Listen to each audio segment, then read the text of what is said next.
ও যুবক ভাই, আমি তোমার পায়ে হাত দিয়া বলি আর গুনাহ করিও না। গুনাহ করতে করতে করতে করতে করতে করতে তোমার কলিজার মধ্যে একটা দাগ পড়ে গেছে, যেই দাগটার কারণে তুমি মাওলারে চিনো না, তুমি আমার রাসূলরে চিনো না। যেই দাগটার কারণে তুমি ইসলামের ভালো পথটাও চিনো না, কোরআনের তেলাওয়াত শুনতে ভালো লাগে না। এ নবীর উম্মতের দল, এই দুনিয়াটা এত সহজ না রে বাবা। ডানে তাকাইয়া দেখো, বামে তাকাইয়া দেখো, সামনে তাকাইয়া দেখো, পিছনে তাকাইয়া দেখো, গুনাহ দিয়া ভরপুর। এই জামানার মধ্যে এত গুনাহ, চতুর্দিকে শুধু গুনাহ আর গুনাহ, গুনাহ আর গুনাহ।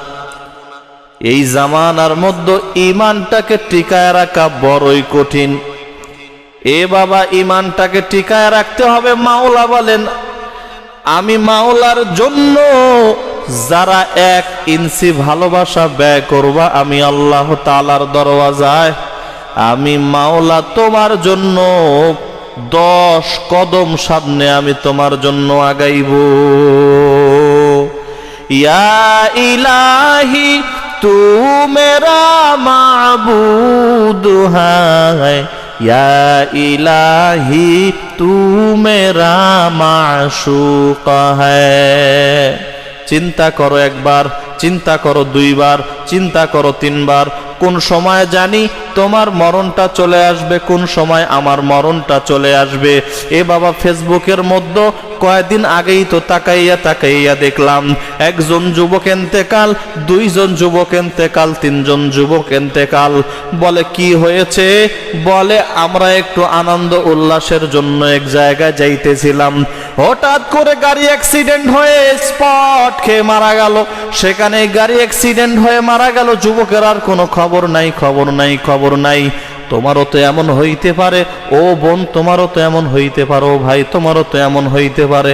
তোমার আমার জিন্দাগির মধ্যে যদি মাওলার নামটা না নেই, আর যদি মাওলা পাক যদি মালাকুল মাউত যদি তোমার আমার জন্য যদি বরাদ্দ করিয়া দেয়, তাহলে একবার চিন্তা করো কি উপায় হবে ওই অন্ধকার কবরে। ওই অন্ধকার কবরটা অনেক কঠিন ভয়াবহ একটা জায়গা। ও আম্মাজান শুনিয়া নেন, ও বাবারা শুনিয়া নাও, ওই অন্ধকার কবরটা অনেক ভয়াবহ একটি জায়গা। নবী আমার বলেন, ও উম্মত, যদি 1 ফোঁটা গুনাহ নিয়ে যদি অন্ধকার কবরে যাও, 2 পাশের মাটি এমন ভাবে চাপ দেওয়া শুরু করে দিবে, বান্দার 1 পাজরের হাড় আর 1 পাজরের মধ্যে ঢুকে যাবে। ও বাবা, 1টা নয়, 10টা নয়, 99টা সাপ, 99টা সাপ আসিয়া তোমারে দংশন করার জন্য পাগল হয়ে যাইবে। এক একটা করে সাপের সবলের দ্বারা তোমার কলিজা পর্যন্ত ভুনা হয়ে যাবে। এ বাবা, দুনিয়ার উপরে হালকা একটা মশার কামড় সহ্য করা যায় না। দুনিয়ার উপরে হালকা একটা মশার কামড় সহ্য করা যায় না। দুনিয়ার উপরে রোদের গরম সহ্য করা যায় না। রোদ নাই, শুধু গরম, গা দিয়ে ঘাম বাড়াইতেছে, শরীর দিয়ে ঘাম দুর্গন্ধ বাড়াইতেছে, সহ্য করার মতন না। কিন্তু তোমার আবার ওই অন্ধকার কবরে কি উপায় হবে? নবী আমার বলে দিলেন, ও উম্মত, দুনিয়ার উপরে তোমার মা যদি তোমার সামনে আসে, তোমার বাবা যদি তোমার সামনে আসে, ওই সময় যদি তোমাকে কেউ আঘাত করে, ডানে থেকে আঘাত করুক আর বামে থেকে তোমারে আঘাত করুক, তোমার বাবা তোমার জন্য সহ্য করতে পারে না, তোমার মা তোমার জন্য সহ্য করতে পারে না। কিন্তু ওই কাল কিয়ামতের ময়দানে এবং ওই অন্ধকার কবরে যদি তোমাকে সাপ দ্বারা দংশন করা হয়, তাহলে তোমার বাবাও নাই, তোমার মাও নাই। ওই সময় তোমার কি উপায় হবে? শুধু চিৎকারের আওয়াজ ছাড়া কিছুই নাই, কিছুই নাই। এরে বাবা, এই জন্য পায়ে হাত দিয়া বলি, মাওলা পাকের নামাজটা কোনো সময়ের জন্য ছাড়িও না, রাসূলের আদেশ কোনো সময়ের জন্য ছাড়িও না। মাওলা পাক যে আদেশ করেছেন, নবী যেই আদেশগুলো করেছেন, নবীর আদেশ, মাওলা পাকের হুকুম মানা আমাদের জন্য জরুরি।